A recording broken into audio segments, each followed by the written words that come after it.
Welcome to Game Data. This week we're discussing Pokemon Brilliant Diamond and Shining Pearl, the latest entries into a growing list of Pokemon remakes. For those who aren't familiar with Pokemon video games in general, the series is pretty unique in that it normalized constant remakes or reimagining of its games almost 2 decades ago with Fire Red and Leaf Green, the updated versions of the original Pokemon games, Red and Green. Changes from these remade versions range from simple graphical and mechanical updates to bring them in line with more modern games, to a rewrite of the main story. Brilliant Diamond and Shining Pearl, or BDSP for short, land squarely in the former with very little of the latter. Since BDSP are almost one-to-one copies of their original versions, Diamond and Pearl for the Nintendo DS, we figured it'd be a good idea to provide 2 separate perspectives based on familiarity with the original games. Emily is covering the less familiar side of things, since she's only ever played Sword and Let's Go Pikachu, and we have a link to that on the screen if you want to check it out.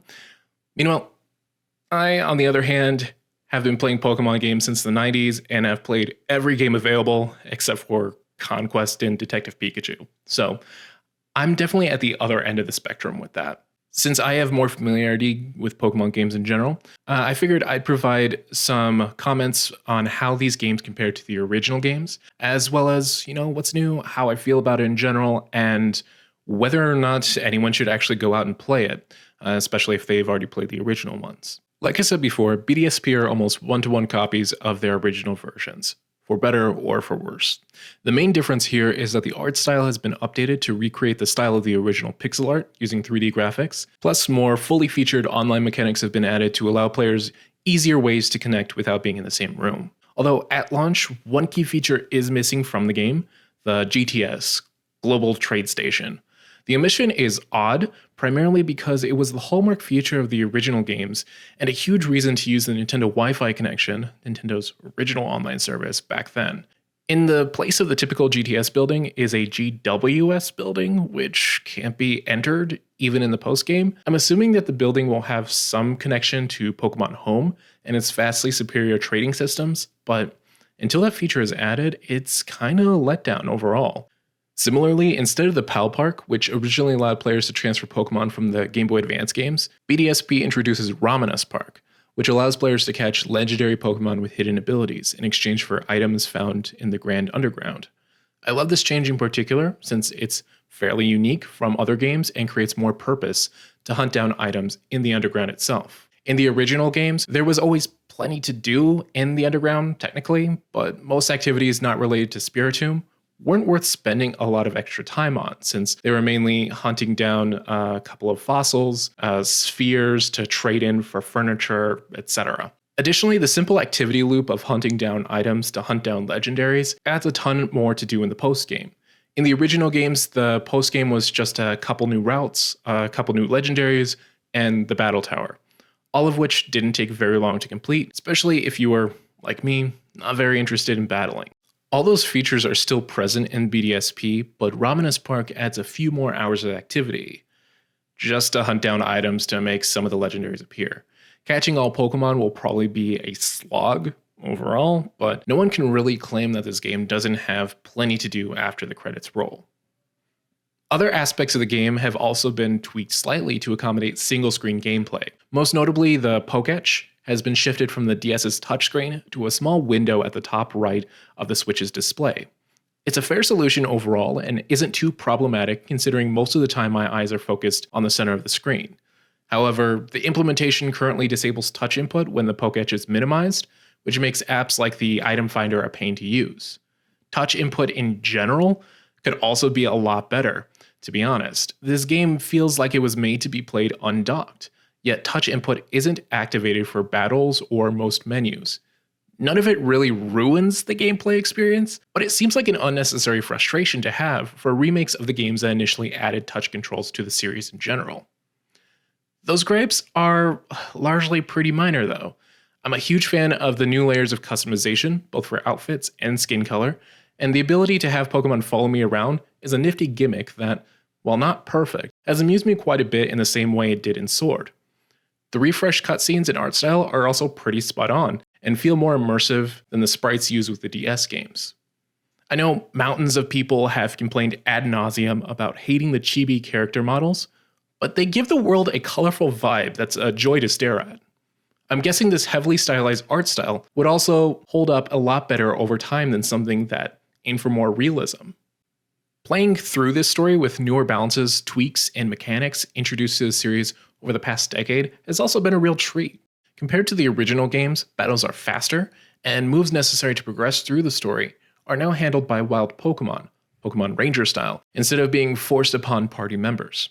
I do wish they'd kept the infinite use TMs of the past few generations of games, but the single use TMs are fairly abundant and most can be purchased multiple times for players who run out of them. I've even grown to appreciate the permanent experience share more over time. Being a lifelong fan, I of course knew of this mechanic going in and proceeded to use it to my advantage. By avoiding unnecessary battles and freeing myself to swap party members whenever I wanted, I actually ended up under-leveled for most gyms and the Elite Four. Combined with using Pokemon I was less familiar with, like Chatot, Onix, and Pachirisu, I was able to add an extra layer of challenge that made the game much more enjoyable for me.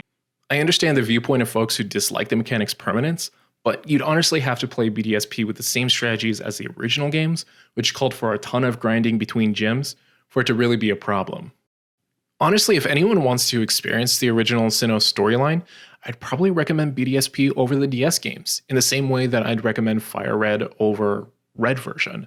The games look better, the battles feel better, and the quality of life features added from the past decade of the series' refinement is largely for the better. BDSP do a great job of modernizing the DS games while inserting their own bit of flair.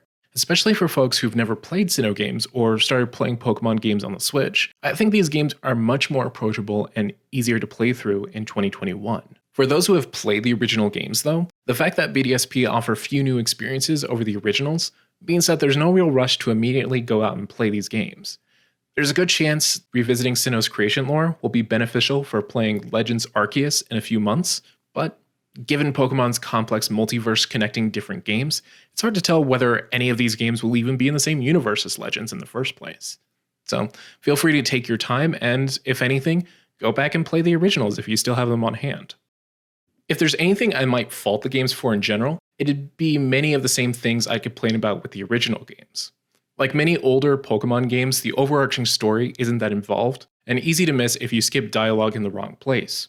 The Platinum revision fixed some of these issues, but not until the next mainline games, Black and White, did I actually feel like I was playing through a coherent story. In BDSP, the added hints to the main menu and the addition of camera angle changes to emphasize dialogue help quite a bit, but the source material still means a lot is left to the imagination of the player.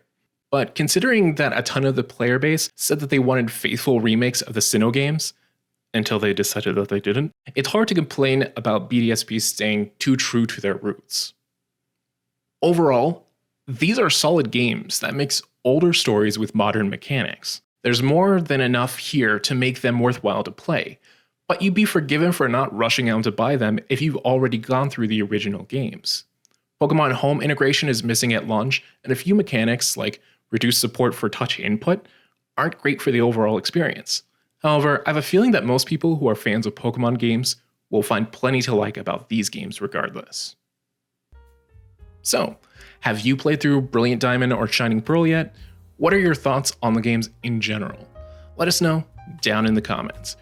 If you like this video, be sure to give it a nice big thumbs up, and if you want to see more video game reviews or tech videos, be sure to get subscribed so that you see them as soon as they're live. We've got plenty of tech nerdery on the horizon, so stay tuned, and until next time, catch you later.